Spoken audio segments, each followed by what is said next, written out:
All right, so don't want to sugarcoat this, and no way to sugarcoat it for anyone who's not a Trump person. This is uh, this is something that is going to be studied by historians. How they let him go out and do this. Um, I don't think that we need to spend much time talking about whether he was good or not, or good enough, or whether Donald Trump was bad or Joe Biden had a cold.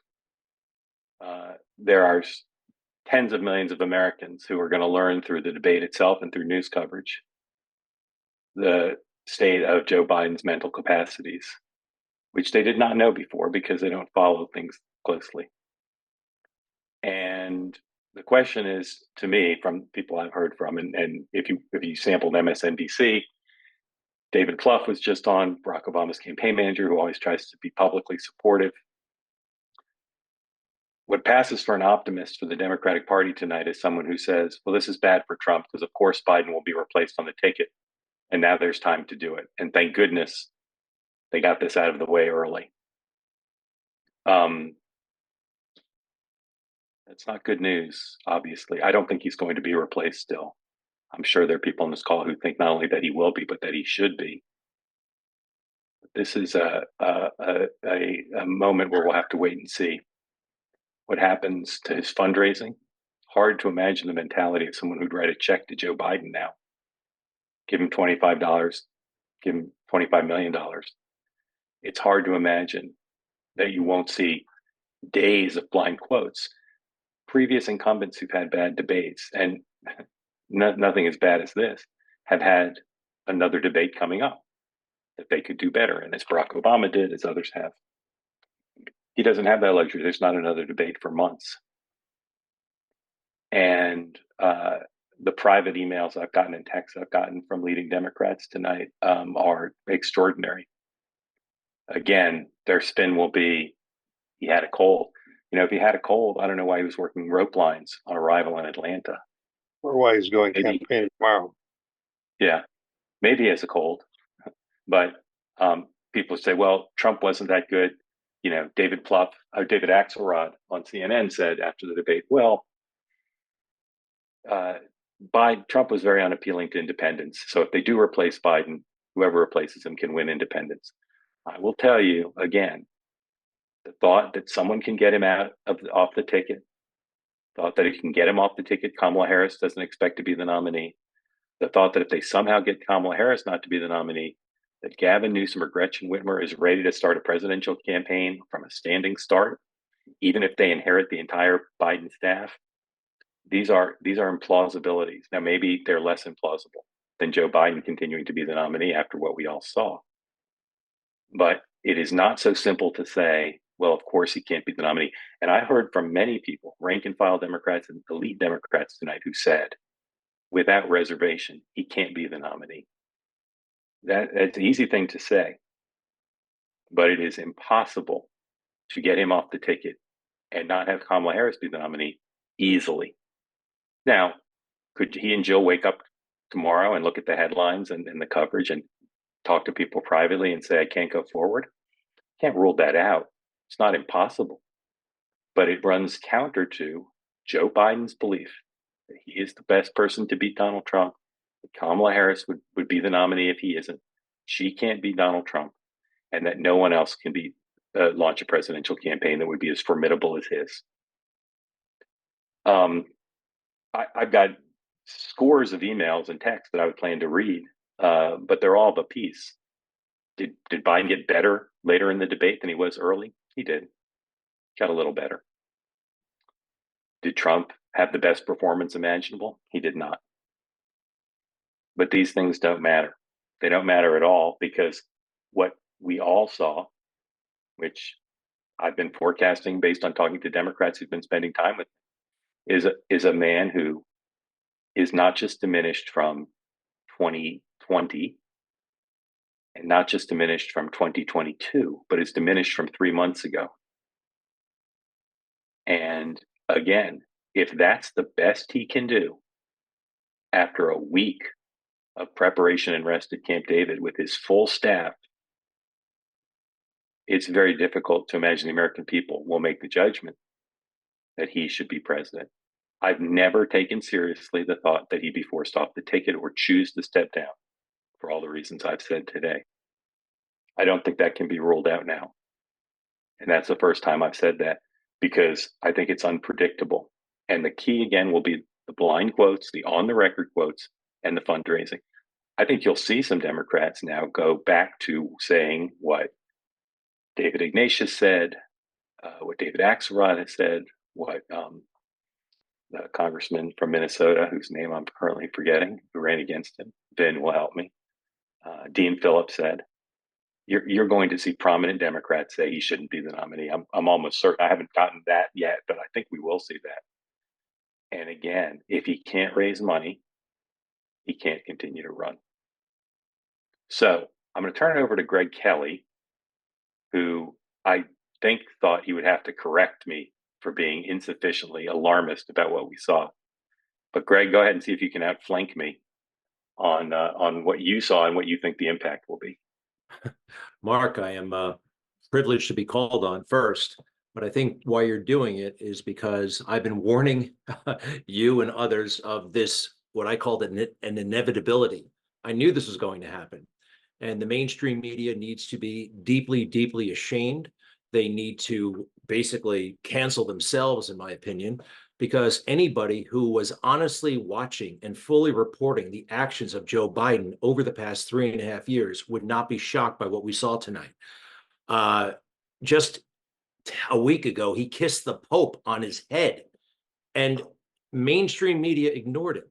You guys have been protecting him, not you guys, but they have been protecting him. They've been going out of their way. I'm on Newsmax, right? I am pro-Trump, but I cover Trump and we go through his trials. I read through the transcripts, and but the mainstream media have been defending and pretending in a Soviet-style kind of madness that Joe Biden is normal. And now that this has happened, I believe what will happen next is something else that I've been saying for about a year, that Michelle Obama, in an emergency like this, will be the one the Democrats must turn to. And you can back me up on all of that, Mark. I've been consistent. I've known that this was, by the way, and the media and the Democrats who pretended that Joe Biden was normal, you failed your party and you failed Joe Biden because you didn't test him. You didn't have him. He had no reason to improve because you guys were not holding him to a sufficient standard. So that's how I feel. I wasn't shocked. I found it incredibly entertaining, and I do think that I think what they're going to be focusing on, they're trying to say Donald Trump was lying from beginning to start. That'll be their fallback temporarily. But I've been peeking at MSNBC, and it looks like they're covering a funeral, literally. And they're all talking about what you mentioned, a replacement. Not too many heavyweights, but I mean, when you see Joy Reid and Alex Wagner, again, not heavyweights, but they want to stay employed and they want to stay popular, and they're saying that he has to go, more or less. Thank you, Greg. What I'm hearing again from folks is, and I'm just, as Greg talked, I was listening, but also going through more and more text from people and reading some summaries of what's being said on MSNBC. It's just they're doing their best to dance around it. Mark McKinnon is here, who sent me a message about his view. Mark, I'd love to hear you tell everybody what you wrote and what you sent me about how you view the race, view the debate. Yeah, well, I the first 10 minutes or so, I was in the car listening on the radio, and it sounded like a 1940s overseas, war broadcast. Biden sounded so scratchy. I mean, he just sounded awful. And and then as soon as I got in, I turned on the television. I couldn't believe that he looked worse than he sounded. He looked like Jack Nicholson in the last frame of The Shining in the snow. I mean, I was stunned by how bad he looked. I think that for people who are concerned about him being 80, I think he looked 90. And I just think it's a disaster. I don't think, and I'll put it this way. that there's nobody as strongly opposed to Donald Trump as I am.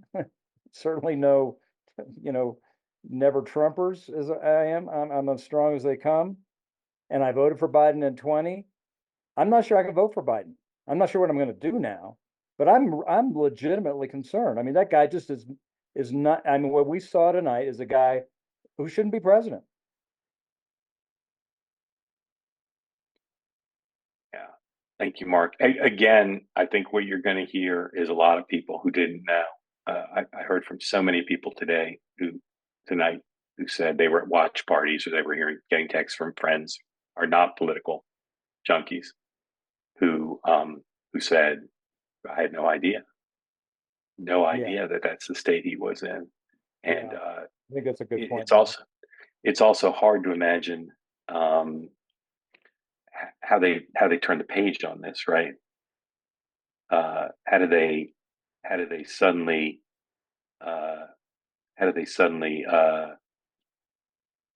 get a new narrative going? Saying he had a cold isn't going to do it. It's not going to do it. I want to hear from some other folks. There's a few other people who will join soon, I hope. But if you'd like to get in, ask a question, or make a comment, raise your hand. I see a couple up. I'll go to iPhone. I think I know who that is potentially, but go ahead, iPhone, unmute and tell us who you are and ask a question or make your comment.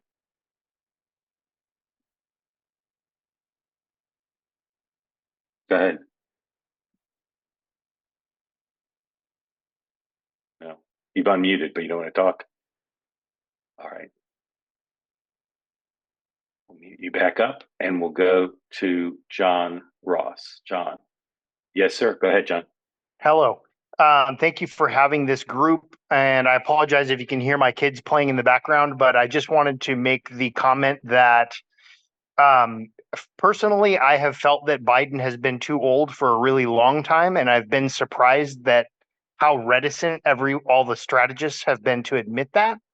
I voted just like what was just said. I voted for Biden in 20, and I plan to in this election, but now I don't know if I can. I think that the Democrats, unfortunately, are in a situation where they can no longer cling to their old model of making a basically kind of cobbling together a campaign out of the ashes of what they used to be. And they need to find some young candidate or candidates who can project them into the future, which will be very difficult to do, and they'll probably lose. But this is where they've put themselves, And I'm 45, so I hope to vote for a Democratic ticket, but I don't know if they'll be able to put one together that's worth voting for. So, thank you. Okay, thank you. My friend Scott, who's on here. Scott, I'd love for you to make the comment you made in the chat if you want to unmute. You're willing to do that.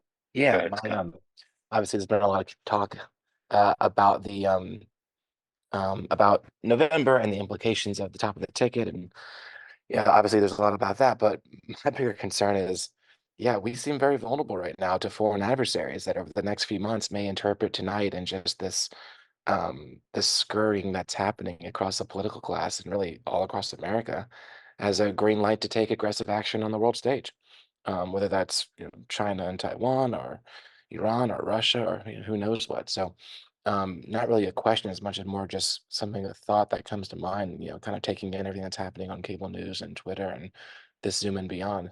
So yeah, appreciate you letting me share that, Mark. Thank you. Yeah. Yeah. I mean, Scott, besides the specific point you made, which I think is spot on, I think you're going to see a lot of spin-off implications of this. President's has got to be the president, and it's not just national security. Again, always go back to Haley Barbour's aphorism: in politics, good gets better and bad gets worse.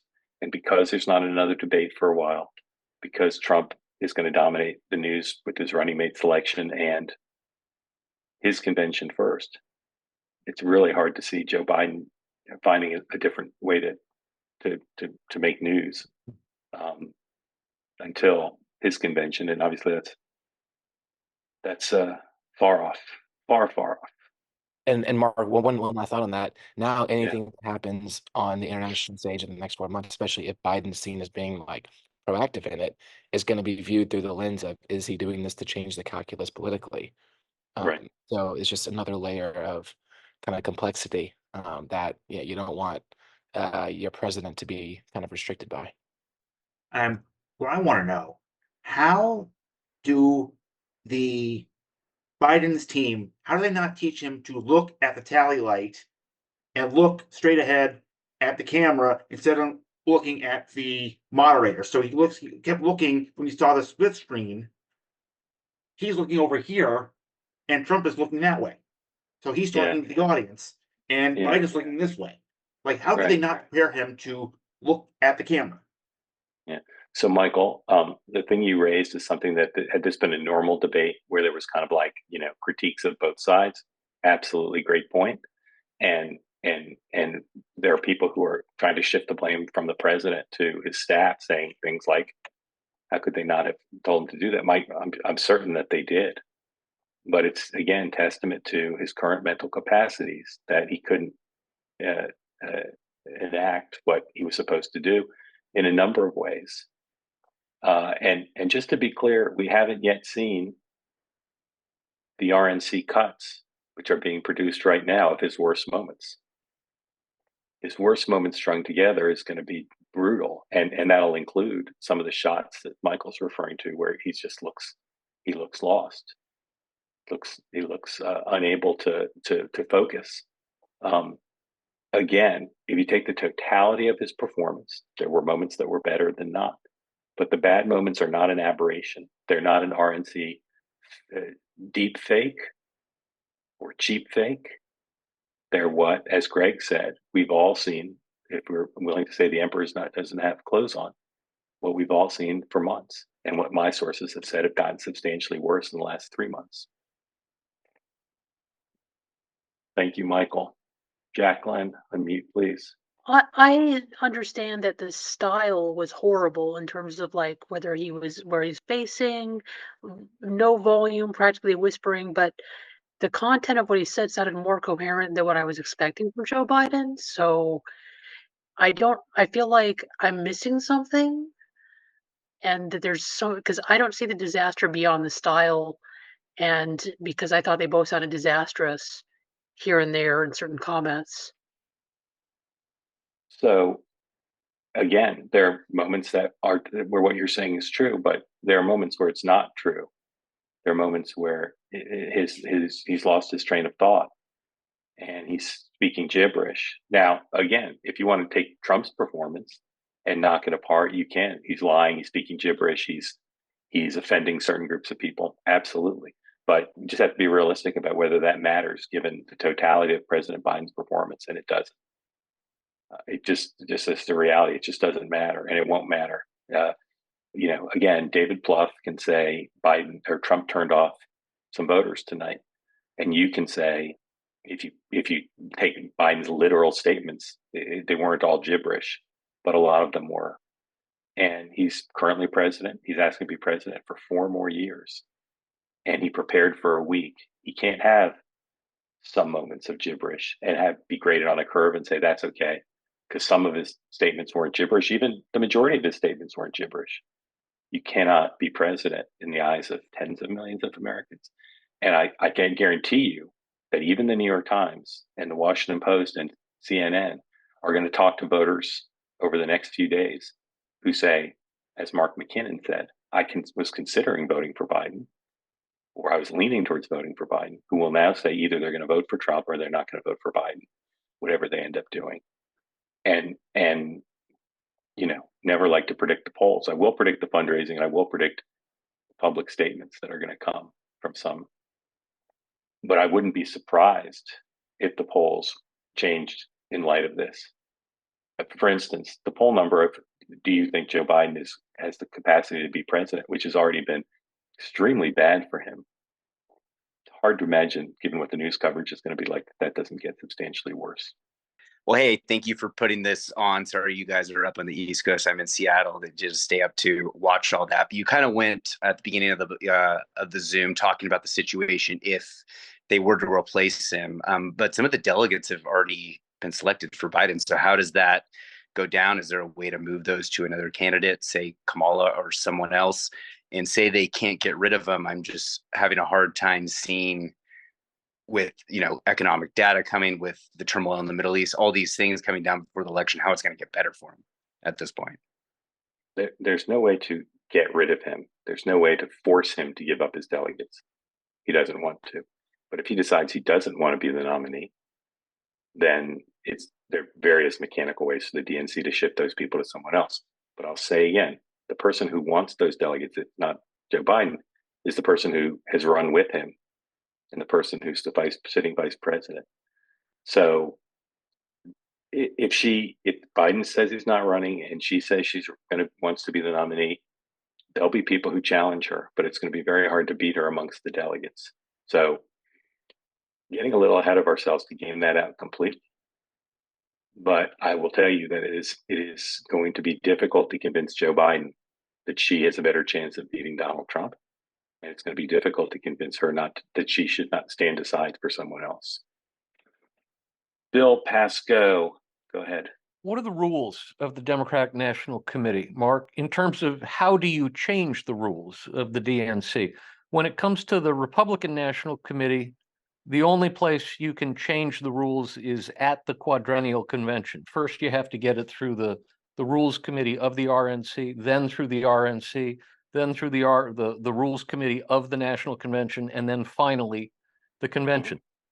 Does the DNC have the same kind of restriction, or could they actually change the rules by a simple vote of a majority of the DNC to say, we're going to institute a new rule that says we, the DNC, in extraordinary circumstances, can make the choice of our presidential nominee ourselves? Right. So until tonight, I didn't consider this a serious question. Yeah. So I don't know the answer, but I will tell you this. I know enough about the rules to say that if Joe Biden decides he doesn't want to be the nominee, it's not like they don't have a mechanism to let the delegates vote for someone else. That will not be the issue. The issue is the other things I've raised, which is someone going to convince him not to be the nominee? What happens to Kamala Harris? And whether it's Kamala Harris against 4 other people or one other person, or Kamala Harris steps aside too, and it's a wide open thing. The mechanics of that, the political ballet of that, do they start giving speeches and doing interviews? Do they start going to, interest groups, or do they simply show up in Chicago and people vote in real time? No one can answer that question. There's no leader of the party. The chair of the party is not strong enough to sort of lead that process in any meaningful way. So you're asking what are now very important questions. I know enough about the DNC rules and the realities of the situation if it comes to that to say, I don't think that's going to be the issue. It's not like, they're not going to force Biden out.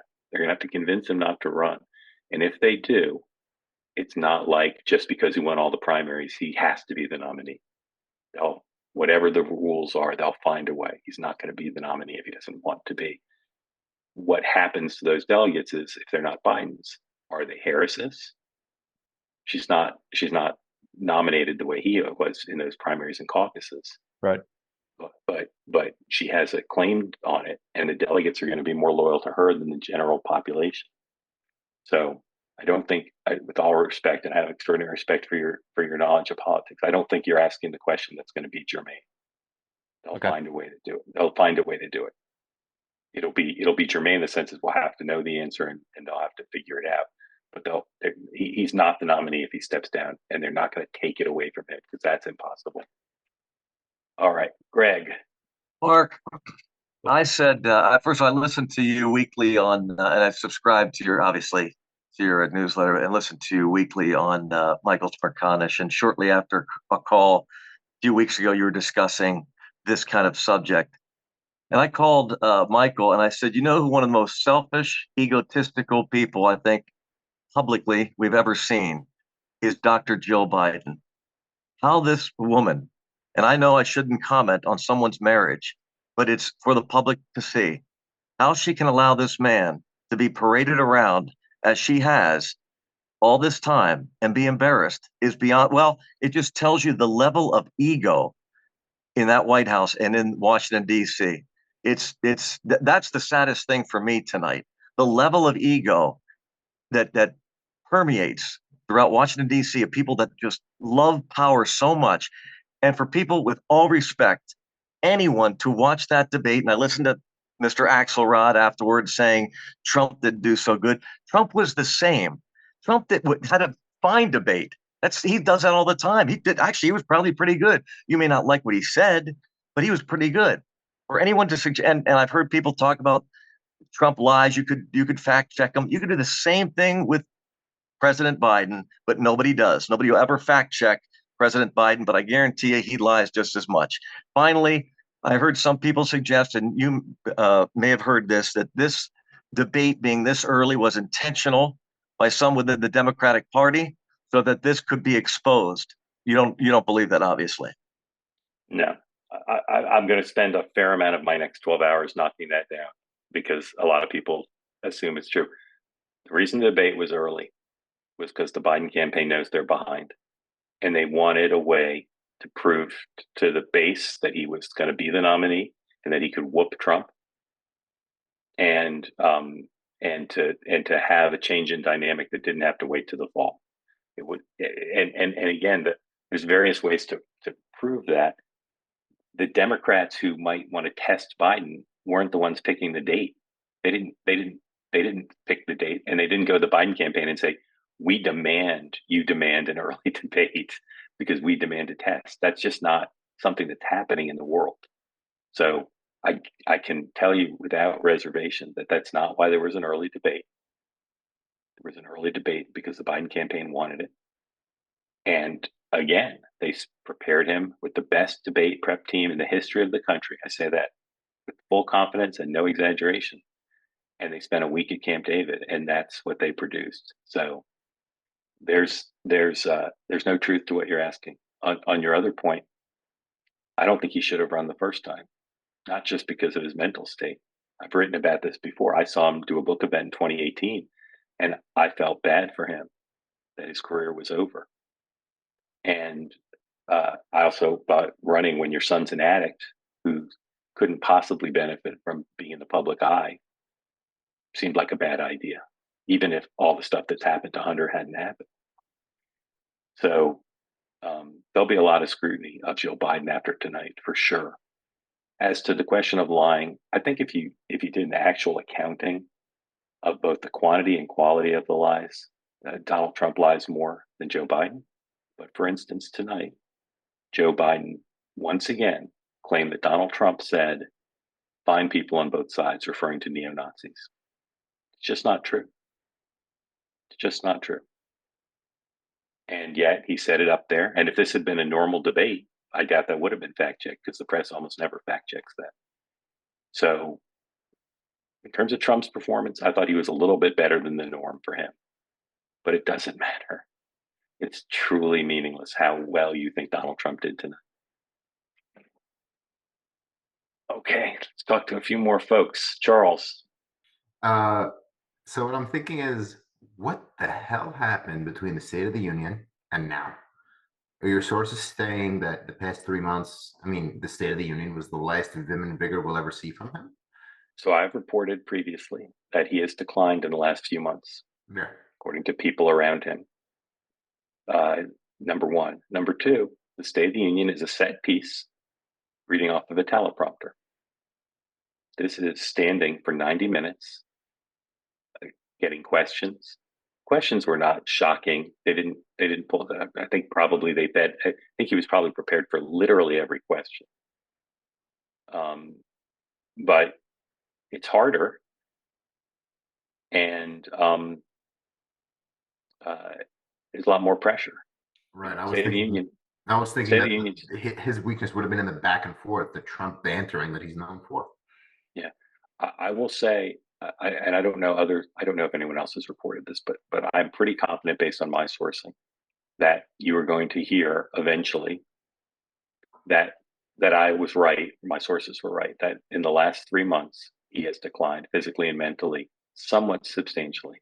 Thank you. We're going to take one or two more, and then I'm going to let everyone go to sleep and see you in the morning.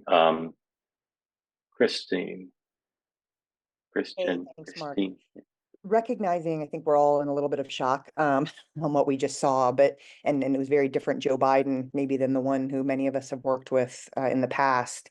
What is your sense on how he receives bad news and how he may be processing this? Let's just put the claims of senility, aside. Is he someone who, is it going to be Jill who's going to be the one really delivering kind of the message to him? Who are the key advisors? Is he someone that likes to talk about performance or wants to move on to the next thing? I'm just curious about kind of what the next 12 to 24 hours are going to look like. Great question. I think it's unpredictable because this is, if you think about politics, obviously he's had worse personal days, to say the least. But you think about his political career, which has seen its share of disappointments. This is arguably the worst day of his political career, and I don't know how he'll process it. Generally, one of the things about him that's not very well known is he's got a ridiculous temper and treats people around him very badly.